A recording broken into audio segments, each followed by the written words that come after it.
That's right! Welcome to the Know. I'm Meg Turney. I'm Sorola. Another month, another story about the state of crowdfunded games, and this time it's about the biggest crowdfunded video game of all time, Star Citizen. During the midst of E3 craziness, Robert Space Industries and Cloud Imperium Games quietly rolled out the much-delayed Alpha 2.4 update for Star Citizen, the insanely ambitious space exploration game that's raised more than $114 million through various crowdfunding campaigns, and I've contributed. You are various crowdfunding campaigns.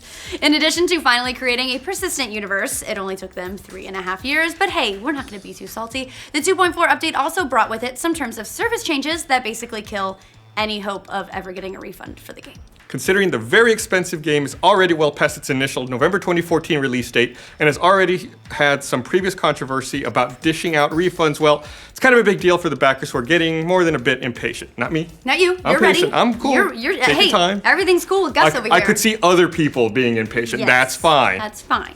The old terms of service for Star Citizen, which were added in February of last year, stated that if the game underwent a delay of more than 18 months, gamers would be eligible to get a full refund for the game. Yeah, that's about 18 months ago. Weird. Kotaku UK and users on Reddit broke down the differences with the new terms of service, and surprise, that's not what you're agreeing to at all anymore. In fact, the new terms of service says that you'll only be issued a refund if Robert Space Industries ever announces that they've ceased development of Star Citizen in full.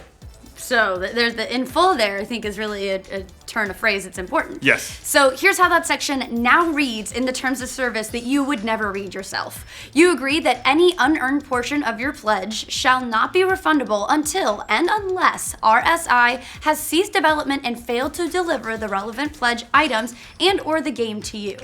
So basically, there's no longer any accountability about where your money's gone or how long it's going to take for them to get the game out. Sweet. Again, you're fine. Again, these are it's like an investment. Like I spent that money, and then it's a fun investment. Eventually, I'm gonna have fun. That's your Chanel purse, but you just don't get to hold the actual Chanel. I can look at a picture of it. It should be noted, by the way, that anybody who pledged money during the old terms of service remains under that terms of service because they never agreed to the new ones. So that's important. While that might sound like it puts gamers in the clear who may eventually decide that they want to get their money back, there's actually another clause in there that still applies to all backers. Yes. That part of the terms of service says, thanks for giving me all the terms of service, Eddy, you agree that any pledge amounts applied against the pledge item cost and the game cost shall be non-refundable regardless of whether or not RSI is able to complete and deliver the game and or the pledge items. Translation time? Yes. If they've spent your money already on the game, you don't get it back. And there's really nothing that's keeping them from saying, oh yeah, we totally spent that money. Sorry. To be fair, are you fine with that too? I already spent the money. It's gone. It's a fun investment. It's gone. Your fun investment is made. It's like a stock market. It's all gone. It's up or it's down. Yeah. Star Citizen has been the butt of quite a few jokes over the last couple of years and some real serious understanding from Gus. Part of that is because it's raised over $114 million to date, making it the fourth most expensive development budget of all time. As to whether or not they're spending that $114 million in a way that's smart, well, that's debatable. Some fans were upset when the company debuted a brand new and probably not very cheap space door in the studio's lobby. They earned it. We are in space. Right, we're making a space game. Do you know method actors get to send crap to other actors? The Joker guy sent like condoms. We get a space door. Yeah. I believe in that.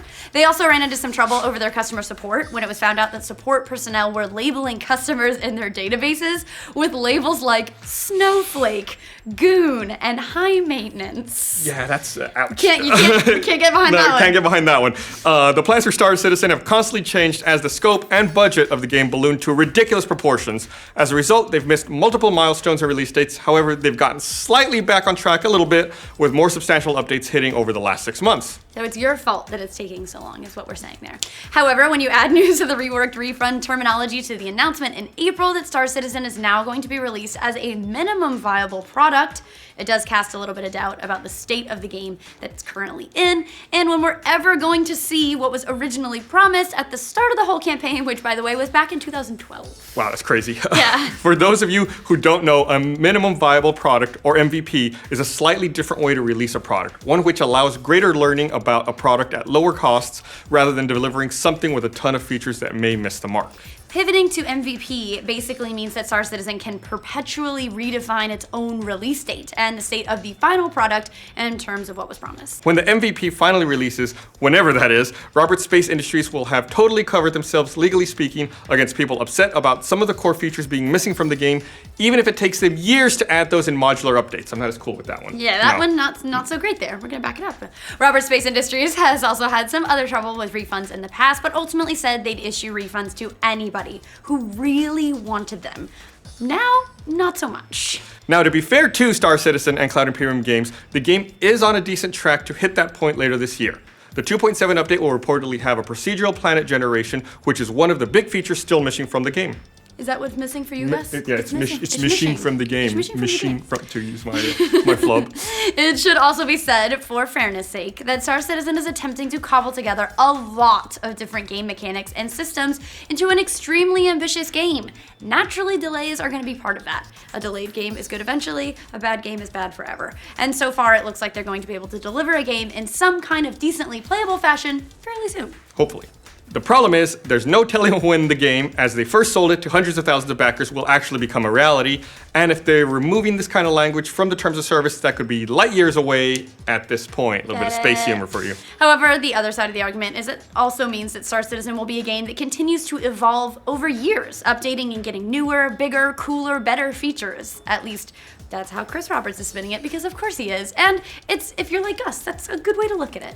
And for the record, I know light years is distance, not time. There's no need to flood the comments telling me that. We didn't write it. It's distance, I know. The other way to look at it is you may have spent your money you'll never get back on a game you might not actually play, at least the way you were told you could play it. Again, fun investment, stock market. So what do you guys think of Star Citizen overhauling its refund policy? Let us know in the comments. For future updates on crowdfunding schemes gone wild, like this video and subscribe to The Know. Be honest, Eddie, did you write that just so people would shit on him? Were you like, fuck Gus, I'm writing light years? It's like, oh god, no! Yeah, excuse me, parsecs are also like a measure of distance, not speed. Well, it might sound like it puts gamers in the clear who may eventually decide they want... What? In the clear? Okay, well, yeah. Wait. Okay, all right, let me start. So, that made sound. Okay. Oh, gotcha. While that may... Now, to be fair, Star Citizen and Cloud Imperium Games, You missed a 2 in there. To be fair, 2 Okay. services. There you go. Thank you. I'm missing words. No, Left it's and alright. right. It's alright.